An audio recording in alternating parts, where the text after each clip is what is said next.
As food prices continue to rise, lots of us are going to be digging in the dirt this spring to grow our own. Couple that with the continuing shift of millennials moving outside the bigger cities to more affordable rural areas, and you've got the perfect equation for a backyard gardening boom. So how do we get started with all this? Tyler Potts from Tractor Supply joins us with tips for a spring garden project and possibly help those grocery bills too. Good morning to you, Tyler. Thank you so much for joining us. Let's get started with some of the latest trends you're seeing in the gardening world. What are you seeing out there? Yes, first, thank you for having us on today to talk about what we're seeing in gardening and the most recent trends. And what that is that more people are becoming more and more aware of not only the quality of the food, but where the food is grown. And so more people are starting to get into gardening. And it's not necessarily just your normal in-ground gardening that everyone's so used to. It's actually an increase in small space. So raised bed and container gardening, as people are looking for that instant gratification in their vegetables and herbs. Yeah, so if people are looking to start a garden this year, like take us through a checklist of things that we need. Some people don't know that first step, and what are some of the items that we may need to even get started?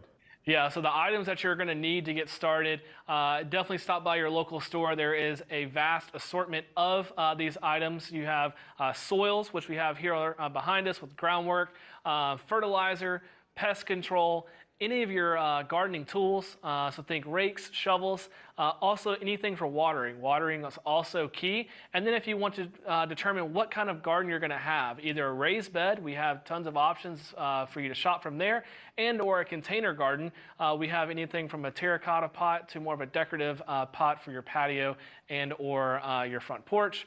You're also going to need to know what zone you're in. This is really important to make sure you pick the proper plants for your zone.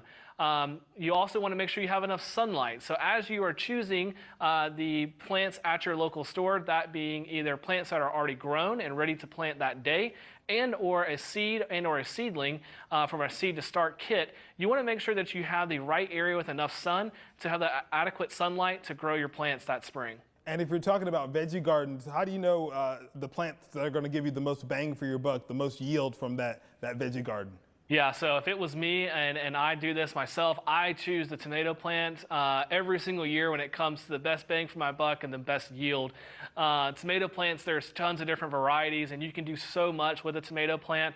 You can make a salsa, you can make sauces, you can have them on your sandwich or your burgers this summer. And the good thing about a tomato plant is because there's so many different varieties, and depending on the variety and the health of the plant, you're looking at roughly 20 to 90 tomatoes that you could potentially harvest during the growing season. And there's no better way than to combat your grocery bill price than buying a tomato plant. There's nothing better than a summer tomato, especially. We love that here in South Carolina. So thank you so much for that information. Where can viewers go for more information about any of the products, or maybe they have some other questions when it comes to getting their garden started?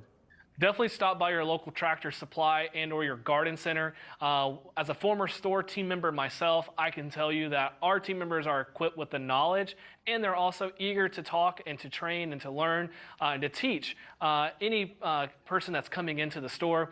And if you need more details than that, you can always visit tractorsupply.com/garden. And Tyler, we trust you not only because of the great information you gave us, but your last name is Potts. It doesn't get better than that for a gardening segment, right? That's right. Thanks, Tyler. We appreciate it.